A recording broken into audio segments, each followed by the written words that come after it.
Bismillahirrahmanirrahim. Assalamualaikum warahmatullahi wabarakatuh. Alhamdulillahirabbil alamin, wassalatu wassalamu ala Rasulillah wa ala alihi wa ashabihi ajmain. Rabbi zidni ilma warzuqni fahma waj'alni min ibadikas sholihin. Amin ya rabbal alamin. Apa kabar teman-teman? Jumpa lagi di hari Senin 28 Juli 2025. Saya izin masih membahas tentang Pak Bahar bin Smith. Kemarin, tanggal 27 Juli hari Ahad, itu ada pelantikan pengurus PWILS, Perjuangan Wali Songo Laskar Sabilillah, di Sonetarikot, punya Bang Haji Rhoma Irama ya, di Jalan Tol Iskandar, Kota Depok. Kota Depok ini adalah kota tempat saya lahir dan tumbuh besar ya. Jadi ada semacam ikatan batin lah begitu. Dan pada saat Pilpres 2024 yang lalu, saya sempat mengunjungi tempat tersebut, Sonetarikot. Saya sempat meliput karena beliau kan termasuk salah satu pendukung dari Amin ya, Anies Muhaimin, dan saya di sana meliput kegiatan beliau. Nah, saya mau bahas begini, terkait kedatangan Pak Bahar bin Smith di Sonetarikot ya. Itu kan dilerai ya, ditengahi oleh Pak Kapolres dan Pak Dandim. Jadi beliau mengatakan, saya menolak ada pelantikan pengurus PWILS, tapi kalau ada pengajian saya nggak tolak. Nah, mungkin menurut logikanya Pak Bahar, kalau pengajian Habib Rizik Syihab di Pemalang, Jawa Tengah itu dibubarkan, mungkin logika beliau hal yang sama juga perlu dilakukan penolakan jika ada pelantikan. Walaupun beliau bilang kalau ada pengajian silakan, kalau ada pelantikan saya tolak gitu. Kalau melanjutkan dari yang tayangan sebelumnya, ada dua hal kan. Dari sisi hukum negara itu berarti kita tidak memberikan penghormatan atas hak setiap warga negara untuk berserikat, berkumpul, dan menyatakan atau mengeluarkan pendapat begitu ya. Dijamin dalam UUD 1945 pasal 28E ayat 3 ya. Terus juga tidak menunjukkan bahwa kita itu seperti masih belum terlatih untuk menahan marah. Kan beliau sempat bilang, ayo kalau apa istilahnya tuh, kalau duel diladenin lah. Kata baginda Nabi Muhammad Shallallahu Alaihi Wasallam, orang yang kuat itu bukan orang yang menang duel, menang gulat gitu, tapi orang yang kuat adalah orang yang bisa menahan amarahnya. Itu pesan yang amat mendalam ya. Nah, saya mau bahas, kalau logikanya Pak Bahar, pengajian Habib Rizik di Pemalang, Jawa Tengah dibubarkan, maka kalau ada pelantikan di Depok, bisa saya tolak dan bubarkan, misalnya begitulah kira-kira logikanya. Ini kalau logika seperti ini terus dirawat, menurut saya nggak sehat ya. Karena ada sejumlah tuntunan baik di dalam Al-Quran maupun di dalam hadis ya, bahwa keburukan itu jangan dibalas dengan keburukan. Ini memang nggak mudah, sangat sangat sangat amat tidak mudah. Bagaimana cara kita membalas keburukan itu dengan kebaikan itu hanya bisa dilakukan oleh levelnya level nabi itu. Bukan berarti manusia biasa seperti kita nggak bisa ya. Ya, kan bisa aja tuh. Nabi itu kan kalau di surga itu kan dikumpulkan dengan orang-orang yang benar, yang jujur ya. Orang-orang yang soleh dan orang-orang yang syahid di jalan Allah. Begitu kira-kira kalau dalam Al-Qur'an ya. Nah, ada salah satu ayat yang bicara tentang membalas keburukan dengan kebaikan. Saya hendak membacakan ya. A'udzubillahi minasyaitonirrajim. Bismillahirrahmanirrahim. Wala tastawil hasanatu walas sayyi'ah. Idfa' billati hiya ahsan. Fa idzal ladzi bainaka wa bainahu adawatun ka'annahu waliyyun hamim. Wa ma yulaqqaha illa alladzina sabaru wa ma yulaqqaha illa dzu hazzin 'adzim. Dan tidaklah sama kebaikan dengan kejahatan. Tolaklah kejahatan itu dengan cara yang lebih baik. Maka tiba-tiba orang yang antaramu dan antara dia ada permusuhan seolah-olah telah menjadi teman yang sangat setia. Dan di lanjutan ayat berikutnya, perilaku-perilaku agung seperti ini itu hanya bisa dilakukan oleh orang-orang yang sabar. Dan sifat-sifat yang baik itu tidak akan dianugerahkan kecuali kepada orang-orang yang sabar. dan tidak akan dianugerahkan kecuali kepada orang-orang yang mempunyai keuntungan yang besar. Ayat ini banyak sekali, contoh yang dilakukan oleh baginda Nabi Muhammad SAW ketika di Mekah maupun di Madinah ya. Ada begitu banyak contoh. Dan pada akhirnya orang-orang yang melihat keagungan sifat ini akhirnya memeluk Islam. Ada juga di dalam, salah satu ayat Al-Qur'an, surat Al-A'raf ayat 199 ya.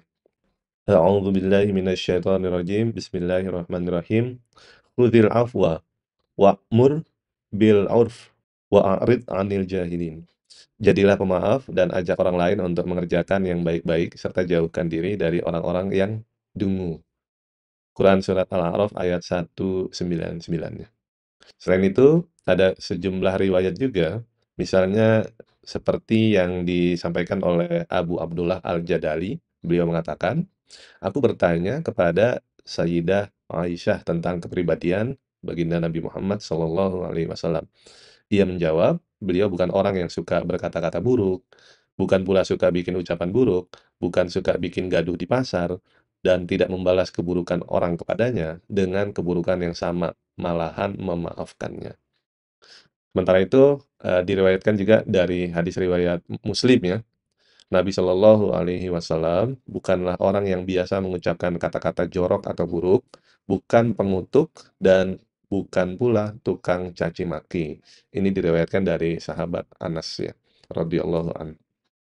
Dan kalau kita coba sitir dari biografi baginda Nabi Muhammad Shallallahu Alaihi Wasallam itu yang ditulis oleh Hussein Haikal ya, atau di bukunya itu Hayat Muhammad, beliau menuliskan, Nabi bukanlah manusia yang mengenal permusuhan atau yang akan membangkitkan permusuhan di tengah-tengah umat manusia. Dia bukan seorang tiran dan bukan mau menunjukkan sebagai orang yang berkuasa. Tuhan telah memberi kepadanya kemampuan mengalahkan musuhnya, tetapi dia justru memberi mereka pengampunan. Dengan begitu, dia telah memberikan keteladanan yang luar biasa kepada seluruh dunia dan segala generasi manusia tentang kebaikan, kesetiaannya dalam janji, dan tentang kebesaran jiwa yang belum pernah dicapai oleh siapapun. Kalau membalas kebaikan dengan kebaikan itu umum lumrah ya. Tapi membalas keburukan dengan kebaikan itu levelnya hanya bisa dilakukan oleh orang-orang yang sabar seperti yang Allah sebutkan tadi di dalam Al-Qur'an, dan hanya bisa dilakukan oleh orang-orang yang punya keuntungan yang besar, keutamaan yang besar kira-kira begitulah ya. Nah, mudah-mudahan Allah Subhanahu wa taala menanamkan ke dalam diri kita, jiwa dan hati kita untuk, bisa membalas keburukan dengan kebaikan, atau paling tidak ya, atau paling tidak keburukan itu tidak kita balas dengan cara yang sama. Itu minimalnya lah, begitu. Kalau itu yang, bisa kita, eee, komitmenkan gitu ya, kita biasakan, ya mudah-mudahan kita menjadi pribadi yang makin hari makin matang, makin baik begitu, dan mudah-mudahan pada akhirnya itu juga membuat orang-orang di sekitar kita jadi lebih respect gitu ya, meskipun, misalnya berbeda. Kan dunia ini tidak sama, tidak semua kita sama. Ada hal-hal yang mungkin menurut keyakinan orang A, tapi menurut kita misalnya B gitu. Dalam kaitannya tentang nasab ya, saya sampai saat ini itu masih meyakini apa yang disampaikan oleh ulama-ulama dahulu. Kita misalnya tahu kalau kalangan pesantren tuh kalau sudah disebut, eee, kata Imam Ibnu Hajar Al-Haytami, itu kalangan pesantren itu santri-santri udah ibaratnya tunduk patuh, taslim ya.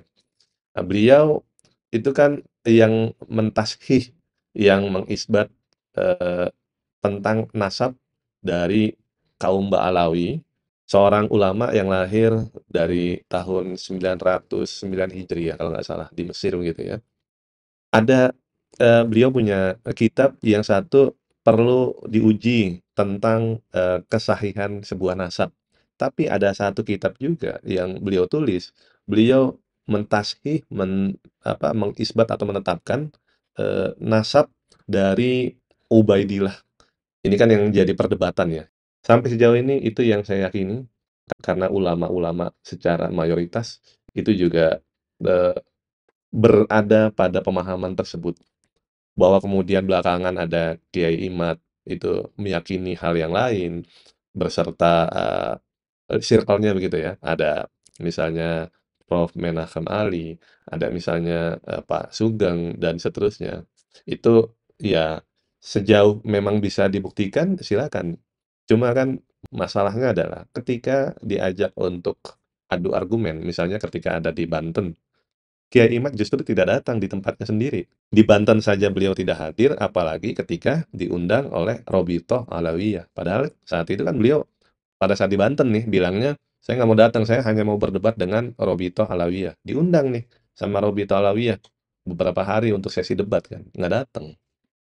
Ini sebagai catatan penutup ya, saya, bukan orang yang jauh lebih baik dari misalnya Pak Bahar bin Smith ya. Tapi dalam konteks saat ini, kiranya dalam landasan agama itu adalah nasihat, tanpa juga bermaksud menasihati, ya ingin berbagi saja. Barangkali ada yang terlewat oleh Pak Bahar bin Smith, inilah ada pesan-pesan penting firman Allah di sejumlah ayat, di sejumlah surat, dan ada pesan-pesan penting dari baginda Nabi Muhammad Sallallahu Alaihi Wasallam yang kiranya perlu untuk kita resapi ya sebagai mungkin sebagai inspirasi, sebagai ilham kita dalam berperilaku. Kalau orang itu berendah hati, maka sekitarnya pun akan insya Allah respect begitu ya. Tapi kalau kita menunjukkan sikap yang sebaliknya, maka biasanya akan muncul reaksi, ada aksi dan reaksi. Itu saja teman-teman ya. Mohon maaf kalau ada hal yang kurang berkenan. Silakan koreksi kalau ada yang keliru. Terima kasih. Wabillahi taufik wal hidayah. Wallahul muwafiq ila aqwamit thoriq. Wassalamualaikum warahmatullahi wabarakatuh.